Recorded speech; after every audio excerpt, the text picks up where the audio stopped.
Hi everyone, welcome to Sound and Fury Book Reviews. I'm Tina, and as usual I'm joined by my partner in crime, the Lady of the Lake.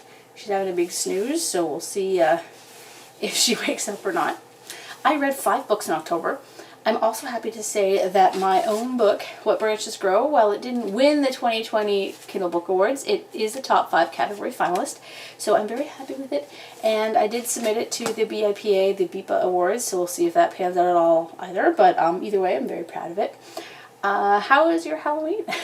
Mine was rather boring due to COVID, but we did get my daughter out to a few houses, you know, the neighbors and us. We just kind of set out bags of candy out on the porch and just kind of grab what you will. So that was nice, you know, because my daughter's 3 and she's in daycare with the girl next door and they're best friends. So we kind of had pizza and beers with them, and then we went around to a couple houses. So that was nice.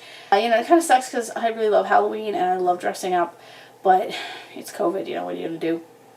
My toddler was dressed as Owlette from PJ Masks. I don't know if you know what that is. And my other one, this one here, was a lobster because why not? I also got a sweet haircut / dye, so that was nice. Nice afternoon away from the kids. And my sister's a stylist, so she did a fabulous job as usual. So, without further ado, here is my wrap up for October. I'm going to start with Gideon the Ninth, which is a science fiction fantasy by Tamsyn Muir. Muir, I'm not sure how you say it. As usual, I can't pronounce anyone's name. So how do I start reviewing this tremendously fun book? I absolutely adored it. I was addicted to it. I haven't been that addicted to a book in a long time. It's a unique, engrossing, at times hilarious, at times heartbreaking, you know, entirely fun adventure story. I got it from the library. I don't have a copy. I will be buying a copy. So I'm going to kind of tell you what Goodreads says in a truncated version. So Gideon's brought up by unfriendly, ossifying nuns, ancient retainers, and countless skeletons, and she's ready to abandon her life of servitude, but her childhood nemesis won't let her free without a service. So Harrowhark is a bone witch extraordinaire, she's a necromancer basically, and has been summoned into action. The Emperor has invited the heirs of each of his loyal houses to a deadly trial of wits and skill. If Harrowhark succeeds, she'll become an immortal, all-powerful servant of the resurrection, but no necromancer can ascend without their cavalier, which is where Gideon comes in. So unless they team up and work together, you know, they'll die, and the ninth house will die, everyone will die.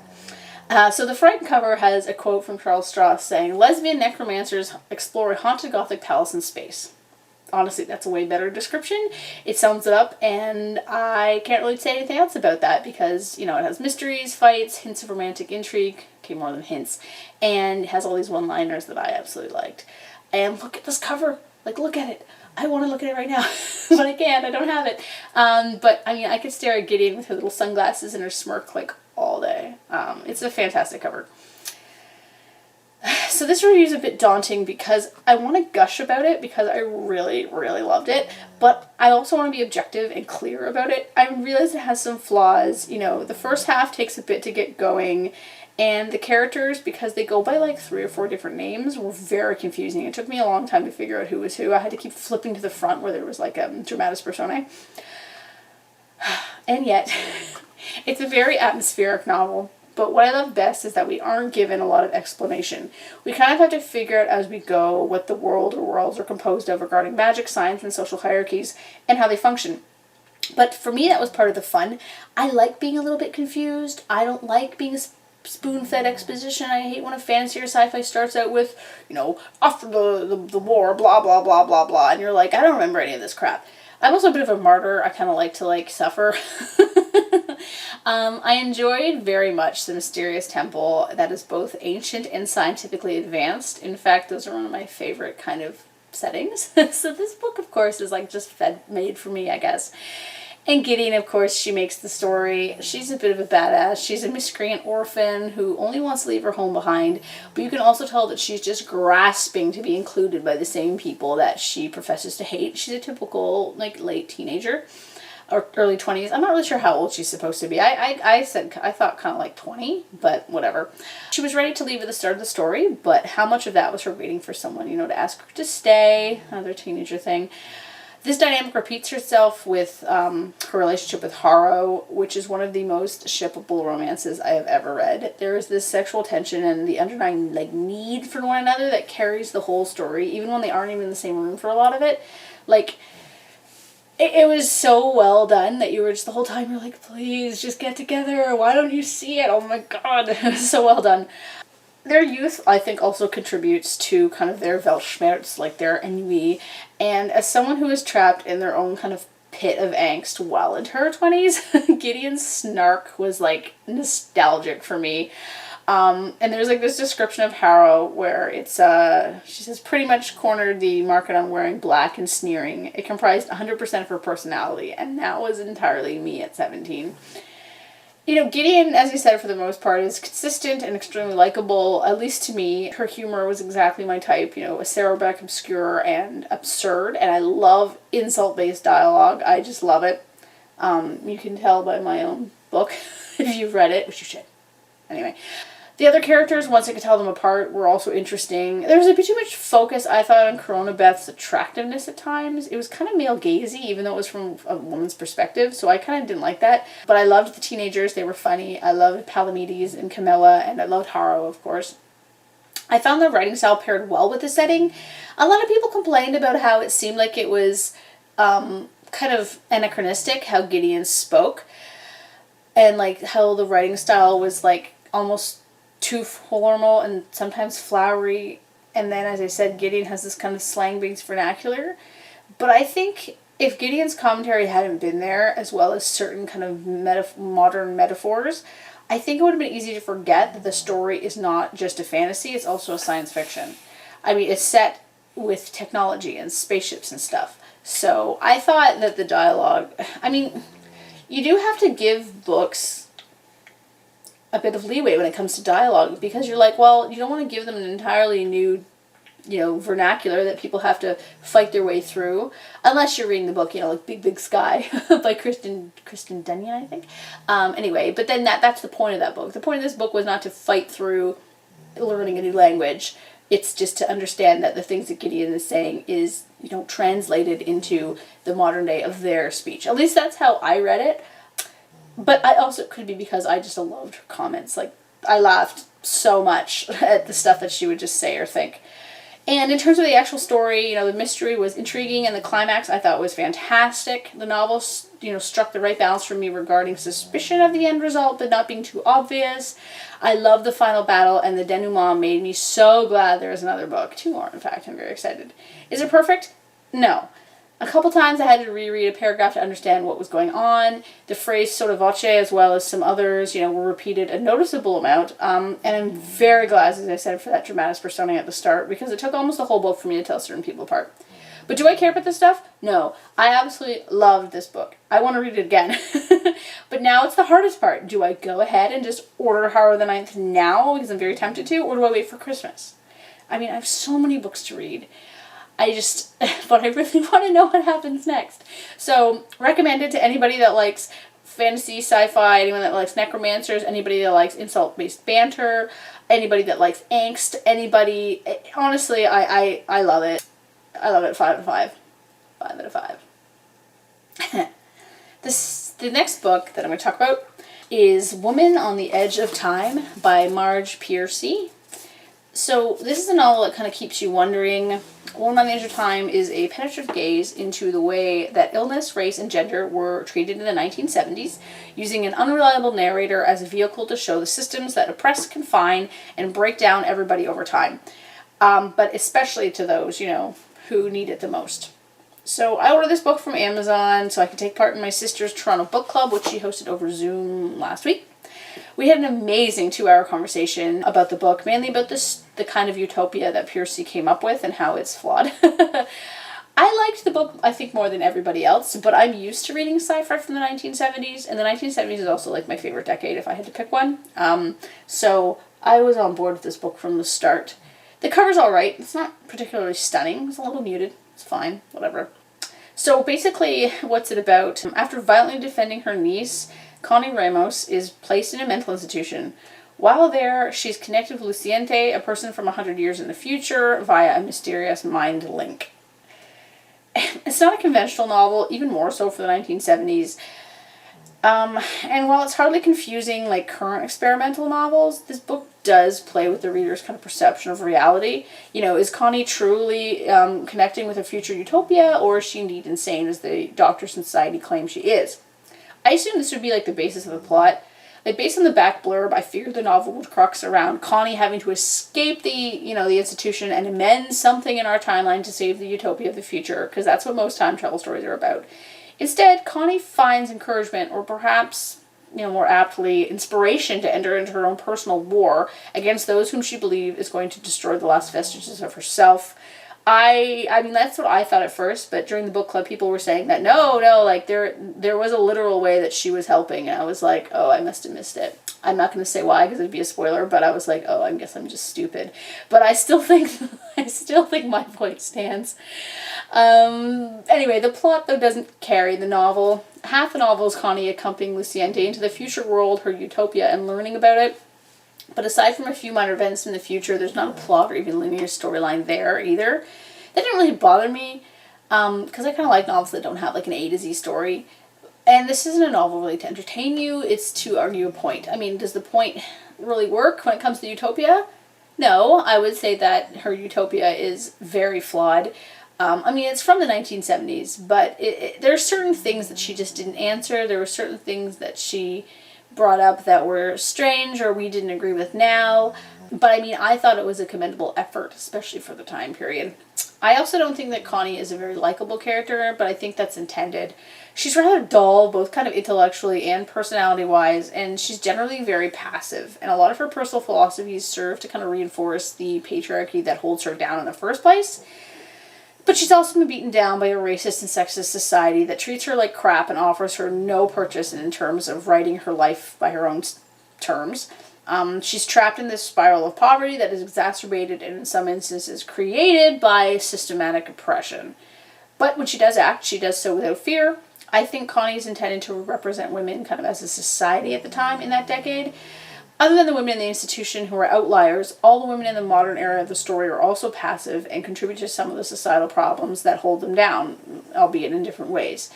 Connie has such trouble adjusting or accepting certain aspects of Mademoiselle, though to give her credit, she is 37 in 1976, so she grew up in the 1950s. Most of the utopian ideals to me, as I said, were hardly far-fetched, but they also weren't very clearly described. They were probably, though, pretty crazy for the 1970s, so we'll give it that. Women on the Edge of Time is an interesting novel that was likely provocative and rather mind-bending at the time it was written, but its speculative aspects and narrative dissonance feel rather mundane today. I give this novel like a 3.5. I bumped it up to 4 on Goodreads just because I was like, it's kind of an important text, but I mean, in terms of readability, it's more of a 3.5. And I think some of its dated facets kind of lead to its lackluster elements. So there's a quote I really liked.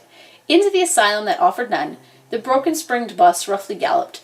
Over the old buildings, the rain blew in long, grey, ropey strands, cascading down the brick walls. As she was beckoned out with rough speed, she was surprised to see gulls wheeling above, far inland, as over other refuse grounds. Little was recycled here. She was human garbage, carried to the dump. So, that's the kind of writing you'll get from the book. The next book I read was Girl of the Ashes by Hailey Barclay. I got this book from whisperingstories.com where I'm a guest reviewer. So it's a new spin on vampire lore. So Girl of the Ashes is I think it's a quick-paced, action-filled period piece. It's starring a morally bereft protagonist who will stop at nothing to rescue the man that she loves. It's kind of what the blurb says. Scotland, 1897. 350 years ago, the Inservium overthrew the government of a remote town in northern Scotland, and for over 3 centuries, the Phoenix vampires have faced persecution. 18-year-old Eloise de Levante is now caught in a war which threatens to wipe out her entire bloodline. Between hunting and killing the corrupt counselors of the Inservium and fighting against an ancient curse which is tearing apart the families of her coven, she blurs the lines of love and hate to become a warrior and survivor. It says that Girl of the Ashes has the YA fantasy appeal of Cassandra Clare and Rochelle Mead, 2 authors I have not read. They said, like these books, Girl of the Ashes mixes a magical world with our own and focuses on a female lead trying to negotiate growing up with the burden of saving those she loves. Yeah, okay. The cover, it's not bad. I mean, it suits the book. It's a typical kind of indie cover. So it's set up as a gothic fantasy. I don't know what the heck that's supposed to mean. I guess there are some gothic tropes and there's vampires and stuff, but are we just like making up genres now? I'm not blaming the author for this. I just don't understand why we have to like just say it's a period piece or say it's a vampire piece. I guess maybe that's the problem, is that like it is a period piece with vampires. So I don't know, I would just say it's a horror, to be honest. Anyway, I enjoyed the new take on vampires. There's the detail kind of surrounding their existence, their creation, their physical limitations and strength was well done. It was, you know, familiar, but also kind of new. It's clear the author knows a lot about vampires, and she's able to maintain the core essence of the supernatural beings while infusing them with new life and direction. I was interested in the Vampiric Society and wish there had been a lot more about that, actually. There was this kind of info dump about the history of it, but I kind of like, my eyes kind of glazed over at that point, because info dumps are, I don't know, they're hard to pay attention to sometimes. One of the greatest strengths of the novel, though, is Natashka, a person with a disability. You know, the way she's treated by the population as someone who shouldn't be out in society is true to the time period. That's what they did, and it was not something we are, you know, we usually see addressed in adventure novels, at least. Usually we don't get disabled characters at all, let alone those who contribute physically to the action. The fact that Natashka's disability doesn't compromise, you know, the extent of her character is very admirable, and even better, she provides valuable information and, you know, to the protagonist, and her physical assistance in battle was something I had never really seen before, which was great. I thought that was awesome. The battle scenes are really good. They're like a no-holds-barred, gritty sequences that remind me very much of Blade, because of vampires, but also because of fighting. These sections, as if they're entertaining and exciting, and they really carry the novel. Fortunately, the novel moves at too quick of a pace. Information is often thrown at you in long exposition dumps, which, for a short novel, makes the rest of the novel feel very rushed. Also, and this is the thing that I found the hardest, was that I didn't understand the depth of love between Elise and Jacques, as we only see them interacting, I think, once in a flashback. Instead, Elise is going on this murdering spree on the behest of his kidnappers, who is the Inservium, as I said in the blurb. It felt extreme and nonsensical at times. I was like, why don't you just try to get him yourself from these dudes? Why don't you attack the Inservium? Why are you killing innocent people? I don't know. She never really ponders her actions. She never really feels remorse. I did like that it was like kind of a twist on the save the girlfriend trope. You know, she's the one with agency and fortitude. But, you know, murdering random innocent people made her extremely unlikable. I think this could have been a really interesting facet, but the novel tries to cram in too much into the word count, so I wasn't engaged with it at times because I didn't really understand the heroine's motivation. It's just too much going on too fast. I think, though, overall, you know, it's a good novel that will appeal greatly to those who love vampire stories and action-adventure in a historical setting. I think people, that really love vampires will probably like this a lot. I'm giving it a 3 out of 5 just because for me it wasn't really my cup of tea as much, but I think that it's a strong novel. I also read Refraction by Christopher Hinz, which is an action thriller sci-fi. I received this book from NetGalley in exchange for a fair review. It's a rather generic thriller with a sci-fi twist. It's a quick-paced story about a man attempting to uncover his history. The man's name is Aiden, and he discovers that he was adopted after being a subject of a government study as a baby. He figures this out as an adult, but that's what happened when he's a child. So this discovery leads him down a path he never expected, all because of an alien rock called a quiver. I don't know, I can't really explain anything else about this book. The cover is kind of cool. I don't know, kind of neat. But this is one of those books that have been much better as a movie. I could easily understand and picture what was going on. Like, it was well done, but it had the potential to be more interesting on screen than on the page. I'll say what I enjoyed first. As I mentioned, it was easy to read. It requires almost no concentration to follow the story. I mean, I would read it while my daughter was watching PJ Masks or Paw Patrol in the background. The plot points tie up nicely, and there's good continuity. Like, for example, Aiden, he is hurt, but he continues to suffer the pain throughout the book. Like, sometimes in books, people, get hurt, they, hurt their arm, and then, they never mention it again. This doesn't happen. This I liked that part of it, actually. I also I also like the mystery of it. It was actually, that's what kind of kept me going through it, was the mystery. I was like, I want to know what this quiver is. Honestly, though, there wasn't a lot else that I enjoyed, though. The pace reminded me of, you know, a teenager learning to drive stick. It's like, and you're like, holy, I want to get out of here and vomit. I enjoyed learning all the Quiver Kids' powers as the story went along, rather than have like a kind of an exposition dump at the start. The big reveal, though, at the end was very lackluster, but I did like how it wasn't like a gather the team story like a superhero movie. It wasn't like find all the Quiver Kids and bring them all together against the big threat. That wasn't what was going on here. So that was a nice kind of change of pace. Unfortunately, the main character is very boring. I don't care about him at all. I can tell you nothing about him now. In fact, everyone was very boring, mainly because the dialogue was either stilted or used to provide exposition. Most of the talking in this novel is explanation. It's Aiden demanding answers from people and then getting answers from people. There's not a lot of humor, and even threats in the novel fell rather flat. The only character with any real personality was Michael, and that's because he's such an over-the-top, despicable, disgusting villain. I mean, he talks about rape all the time, and I'm like, it's too much. Like, you don't have to make him so disgusting that we hate him. Like, there was no attempt to humanize him at all. He's a villain through and through, which is very boring, and his motives were extremely flat. Like, I was like, every time he came on the scene, I was like, yuck. And, of course, I'm going to mention Jessie, the main female character, one of the only female characters. Is she a smoke show? Oh, of course she is. We can't have any normal-looking women running around. I did like her attitude. You know, she had good sexual agency. She refused to be victimized. I did like those things, but unfortunately it felt to me like she was the kind of a fantasy of a badass woman and not a real person. Kind of like Laura Croft. She's like what a dude would kind of fantasize about for a video game character. Likewise, her sexual agency came off as aggression, which I don't think this was the intention. I don't think there's some underlying, you know, women's sexual agency is bad statement. It just wasn't, it came off kind of strange, so it made it actually seem like her sexuality was a threat. And also, no woman is ever going to get naked to distract men.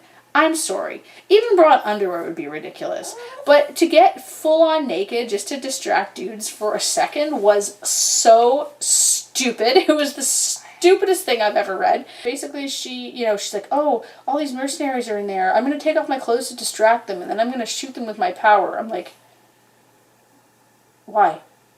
Why? I don't get it. It's stupid. Anyway. There was no real attempt to be diverse in this novel as well. Everyone in the book, except for the nurse, was white. Oh, right, there was a guy named Chef, a Native American man, who falls very hard under the mystical native trope. I was, like, blown away by how, like, stereotypical he was described as, and I was like, I can't believe this is a book from 2020. Like, oh my god. So that was a little bit, yeah, I don't know. It was not cool. And as a side note, I'm 5 years older than Aiden and Jessie in the book, and I have never seen Basic Instinct or Fatal Attraction. I mean, you'd have to read the book to know what I'm referencing here, but I don't think that Jessie would use those movies as her passcodes for her house. Like, if she's 25 or whatever, or 30, I guess. Oh god, I'm dating myself. If she was 30, she'd probably more likely using references to, like, Black Widow or Scarlet Witch. Like, maybe I just don't watch old, you know, thrillers like that. I'm more likely to watch old, like, post-apocalyptic movies, of course, or, like, old sci-fi or old horror. But still, I think 30-year-olds today would more likely pick some other kind of femme fatale reference than that. It just kind of dated the story, like, the author a bit. Anyway, I'm giving it, like, 2.53 because it kept me entertained. I liked the mystery aspect of it. It was easy to read, and I liked the word chunkies. But, I mean, it was kind of a forgettable story. I probably won't remember anything about it in, like, 2 months. The last book I read was called Words of Alchemy by Camilla Downs. This is poetry. I'm not really rating or reviewing this one. I'm just going to talk about it for a couple seconds. I don't read a lot of poetry. When I do, it's more like the Odyssey or kind of like an experimental short collection. But these were a simple and heartfelt collection valuing nature and family. I found them very thoughtful and elegant, and I know a few people who would probably enjoy them very much. I don't have a lot more to say about them other than my favorite of the bunch was called The Key. But the reason that I read them at all was because the author manages the Meet the Authors website that gave me an interview, which was really fun. And the poems that she had, you know, she obviously had her own work on the website. They sounded nice to me, and I was like, you know what, I might as well I'll buy them, do her a favor. She did me a favor. And so I'm going to just give you a little bit about her. So Camilla Downs is a best-selling author, indie publisher, mentor, and a mom. Nature and life experiences are a constant source of inspiration for her writing. She enjoys living a minimalist lifestyle, practicing meditation and mindfulness, reading, going for walks, and capturing nature's essence with photographs. As I said, she's the author, the founder of meetingtheauthors.com, and she lives in northern Nevada, which I'm very jealous about because I love Nevada. And so The Worlds of Alchemy is a poetry memoir of a single mom who traveled through the ups and downs of life with reverence and reflection. The book is for those who are in need of uplifting, easy-to-read poetry that leaves you feeling comforted, inspired, and a different view of how life can be lived. So if you're into that kind of poetry, like kind of relaxing, reflectionary reading of poetry, they are nice. They're not fluff at all. There's some really good poems about her daughter who has a disability. This is not really my kind of genre of poetry, but I thought they were definitely well done and very nice. So that's it for this month. I don't really have much else to say. Little lady here has slept the whole time, which is great. I wanted to show you her shirt. It's awesome. It says Nursery Rhymes, and it has like an old mixtape. Oh God, she's angry. Put her back down. Put her back down. So yeah, I'll catch you in December. Ready? Yeah. Can you get Denny? Let Denny know.